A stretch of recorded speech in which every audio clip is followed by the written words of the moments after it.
जय महाराष्ट्र मित्रांनो, स्वागत आहे आपल्या यूट्यूब चॅनलमध्ये. महाराष्ट्र होमगार्ड भरती 2024 भरती प्रक्रिया ही ऑलमोस्ट पूर्ण झालेली आहे. काही जिल्ह्यांमध्ये मेडिकल सर्टिफिकेट तसेच पोलीस व्हेरिफिकेशन याची प्रोसेस सुरू झालेली आहे, कारण उमेदवारांना हे लवकरात लवकर ट्रेनिंग सेंटरला पाठवायचं आहे. त्यामुळं आपण सर्वप्रथम महाराष्ट्र होमगार्ड संस्थेचे सदस्य झालेल्या सर्व नवीन होमगार्ड जवानांना सदस्यांना त्यांचं अभिनंदन करूयात. तुमचं स्वागत आहे महाराष्ट्र होमगार्ड संघटनेमध्ये. तर प्रत्येक नव्याने सदस्य झालेल्या होमगार्ड जवानांना महत्त्वाची सूचना आहे, ती म्हणजे सर्व नवीन होमगार्ड सदस्यांना कळवण्यात येते की तुम्हाला लवकरात लवकर होमगार्ड युनिफॉर्म हा स्वतःच्या खर्चाने शिवून घ्यावायचा आहे.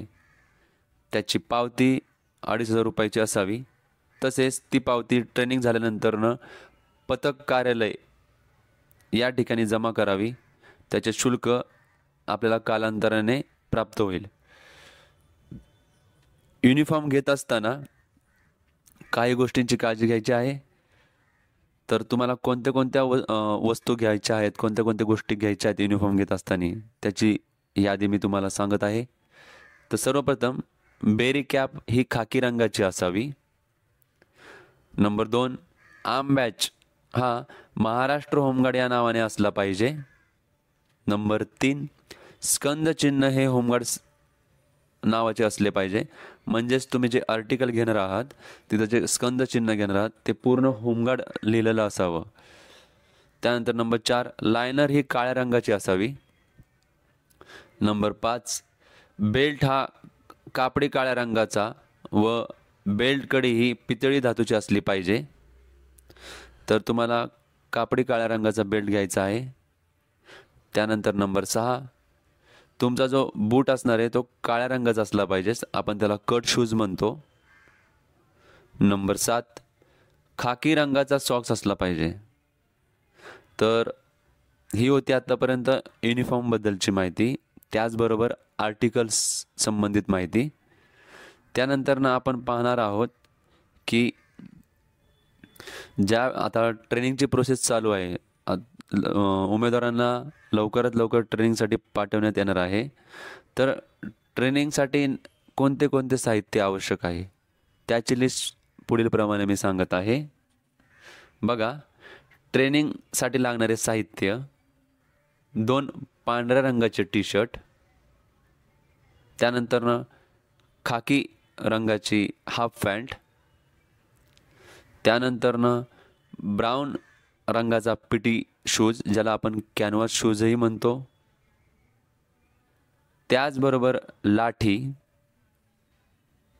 त्यानंतरनं वही पेन, तसेच शेविंग करण्यासाठी जे साहित्य लागतं ते आपल्याजवळ असणं गरजेचं आहे.